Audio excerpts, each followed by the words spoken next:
And here's big breaking news that's coming in. As the Enforcement Directorate questioned Rahul on the financial transactions between YI-AJL, between Associated Journals Limited and Young Indian Private Limited, sources have told us here in India today that Rahul Gandhi passed the buck. He told the ED that Motilal Vora was the authorized signatory for all the financial transactions between YI-AJL and Young Indian. It's not just Rahul, but this seems to be the Congress's line of defense. Pawan Bansal, Mallikarjun Kharge, in their statements had also told the ED that the decision of the deal wasn't taken by one single person, but that Motilal Vora was essentially responsible for all financial transactions. Let me just highlight here that Motilal Vora had a 12% stake in Young Indian. Rahul Gandhi has a 38% stake, so more than Motilal Vora. So does Sonia Gandhi. She has a 38% stake as well. But it looks like the line of defense right now is for Rahul Gandhi, for Mallikarjun Kharge, Pawan Bansal and the entire Congress leadership, whoever's called by the ED, to pin the blame on Motilal Vora, saying he's the signatory, he was responsible for all financial transactions. Munish Pandey is joining us with more details on this. Munish, it's clear now that the Congress's line of defense is to pin the blame on Motilal Vora. They're saying that he's the one who authorized all financial transactions, someone who has a smaller stake in Young Indian than Rahul or Sonia Gandhi. Yeah, well, Akshita, what we have been given to understand by our sources within the Enforcement Directorate is that when Rahul Gandhi was questioned about the 92 crore of loans given by AICC to YI-AJL, the deal between YI-AJL and Young Indian Private Limited, also why this money of rupees 50 lakh came from Kolkata-based shell company. Rahul Gandhi has told the ED officials that I was not the authorized signatory. Motilal Vora was the authorized signatory, and every deal between AICC, YI-AJL or Young Indian Private Limited took place after Motilal Vora's decision, or it was the deal was struck after Motilal Vora signed those papers. He was the authorized signatory. Also, in regards to financial transactions between YI-AJL and Young Indian Private Limited, again Rahul Gandhi said that he was the authorized signatory. I have no idea about it. Apart from Rahul Gandhi, Akshita, remember, Munish, my apologies for interrupting. Just stay on with us. I'd like to get in a BJP reaction also on this. Shehzad Poonawalla is joining us on this broadcast. Shehzad, good morning. Sources telling us here on India Today that Rahul Gandhi, while being questioned by the Enforcement Directorate, said that all financial transactions between YI-AJL and Young Indian, Motilal Vora was the authorized signatory. While I can't be privy to what has happened between Rahul Gandhi and the ED, but based on the report that you are putting out, you know, this is typical behavior of anybody caught with his hand in the cookie jar. What does the criminal usually do? He usually says like Satyendra Jain, ki meri memory loss ho gayi hai. Yeah, he says like Rahul Gandhi, ki I didn't do it, somebody else did it. So this typical shifting of the onus is a typical behavior of those who commit the money heist of 2,000 crores. And therefore, this is the reason why Surjewala and company don't answer specific questions that we've been asking them from day one.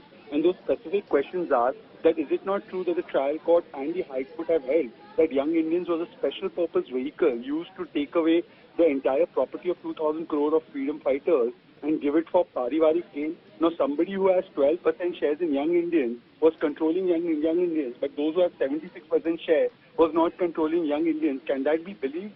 I think everybody is smart enough to believe that who was actually controlling the entire operation, in whose benefit this entire operation was being done. The income tax order also came out about how 100 crore rupees was evaded in tax by taking the wealth and the money of these properties. The High Court and Supreme Court gave no relief to the Congress party. The Congress party hasn't been able to explain why the loan was waived off in favor of Young Indians.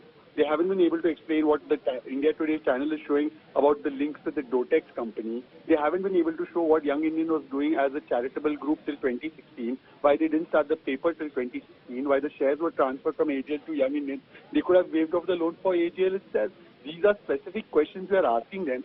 No answers are coming except they play the victimhood card, the vendetta card. Rahul Gandhi writes one answer, then erases it, then writes it again, erases it. He's been doing that for some time as per news reports. Now he's blaming Motilal Vora. They might blame Oscar Fernandez. They might blame everybody except for themselves. Shehzad, Motilal Vora was a 12% shareholder in Young Indian. Rahul Gandhi has a 38% stake. Sonia Gandhi has a 38% stake. We already know at this point, and this is the information we have here on India Today, there is not just Rahul Gandhi. Earlier, when Mallikarjun Kharge was summoned, when Pawan Bansal was summoned by the Enforcement Directorate, they in fact put up a similar line of defense, pinning the blame on Motilal Vora. See, it seems that all of them have found that blessed soul Motilal Vora should be the scapegoat for all the wrongdoings of the first family of corruption. Now, Congress party president was Sonia Gandhi. The Young Indians' major stakeholder was Sonia Gandhi. The loan that was waived off of 90 crore rupees from the Congress party's end, how could it have been done without the president's assent? Are you saying that only the treasurer took the decision of that? So, these questions are very clear that Young Indians was given a huge benefit by Congress party by waiving off the 90 crore loans just for 50 lakh rupees and then taking over 2,000 crore property. And this can't be done by one shareholder of 12%. It has to be done by those who control 76% of the shares. And the fundamental questions which we are asking, that a court of law has found to be all this to be true. It has not been contradicted by any court of law. But you have Chidambaram ji, Surjewala ji, they are all resorting to violence while Rahul Gandhi maintains silence and shifts the onus on somebody else. This violence on the streets is a representative of the fact that they want to divert the investigation at the ED and they want to divert the narrative on the streets. And therefore, you see silence in ED and violence on streets. Okay, Shehzad, thank you for joining us with your view on this big news break here on India Today. Sources telling us that Rahul Gandhi, during the questioning by the Enforcement Directorate, directly named Motilal Vora, said he was responsible for all financial transactions, was the authorized signatory for transactions between AJL and Young Indian. Munish Pandey is still with us for details on that. Munish, my apologies for cutting you short earlier, but give us more details of what we've really picked up from our sources. Yeah, well, Akshita, when Rahul Gandhi was questioned on the financial aspects of AJL, Young Indian and the loan of 92 crore rupees which was given by the Congress party, Rahul Gandhi told that Motilal Vora... Okay, Munish, my apologies for interrupting again. We're getting in Mr. Adhiranjan Chaudhary of the Congress also on this. Mr. Adhiranjan Chaudhary, the information we have is that your party, the Congress leaders who've so far been summoned by the Enforcement Directorate, including Mr. Rahul Gandhi, have maintained that Mr. Motilal Vora was the authorized signatory for all transactions between AJL and Young Indian. Is this the line of the party? Is the Congress saying here that Mr. Motilal Vora was the authorized signatory? Basically, what we are alleging for the last couple of years has been proved true is because the interrogation inside the ED office is being diverged, first of all. I firmly deny this, planted story because Rahul Gandhi has not so far been covered down by the BJP party-led atrocities committed upon him through the instrument of ED and others. Now they are trying to plant a story in order to further drive the wedge in the Congress citadel. The truth is that the ED is being directed, the ED is being run remotely by PMO and HMO office. That is why the leak is being... So then you're saying, sir, you're saying this is a planted story, yes, sir? If it's a planted story, then is the Congress saying here very clearly that is not true? Then that Motilal Vora, sir, according to the Congress, is not the authorized signatory? No, it is not only planted story. They are trying to drive a wedge in the Congress citadel because they are unable to prove any wrong committed by Rahul Gandhi.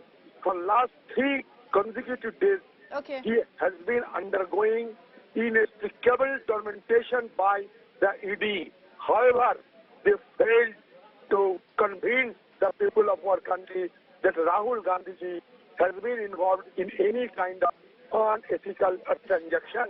So that is why now they are trying to plan story again to tarnish the image of Rahul Gandhi ji as well as Congress party. Okay, so you're saying that this is a It planted is story. nothing but a planted story. So then, sir, It is you're nothing saying, but a you're story reiterating that. planted by BJP party. So let me ask my question. Otherwise, how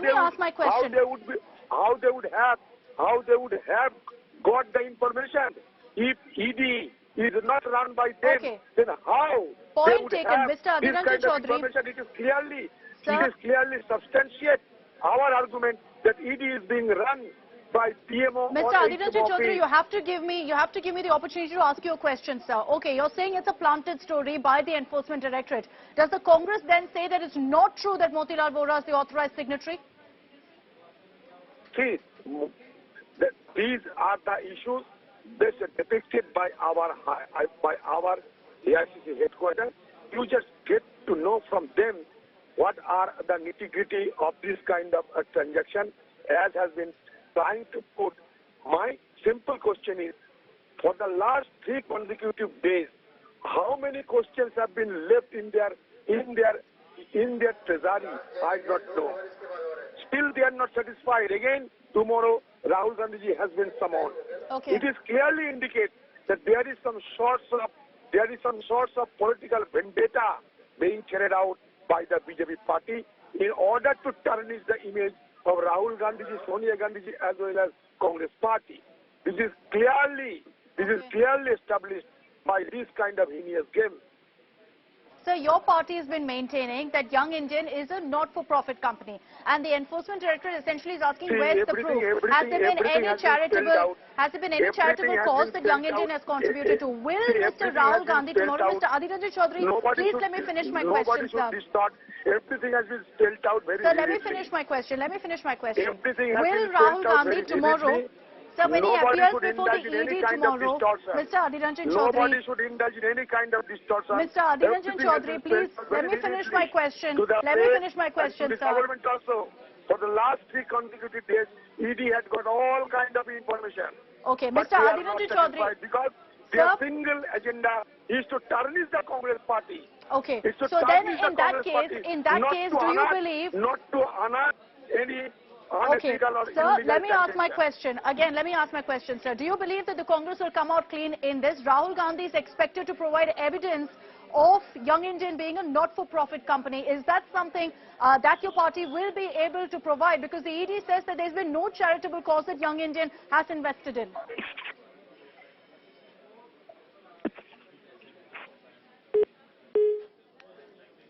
Mr. Adhiranjan Chaudhary has disconnected the call there, but you heard the Congress leader there continuing to maintain that the Enforcement Directorate is targeting their leader, is targeting Rahul Gandhi. Didn't take most of my questions there, but he's essentially putting out one message, that the Congress believes that all of these are planted stories. One specific question was asked about whether then the Congress is denying that Motilal Vora was the authorized signatory, to which, of course, we didn't get any of those answers.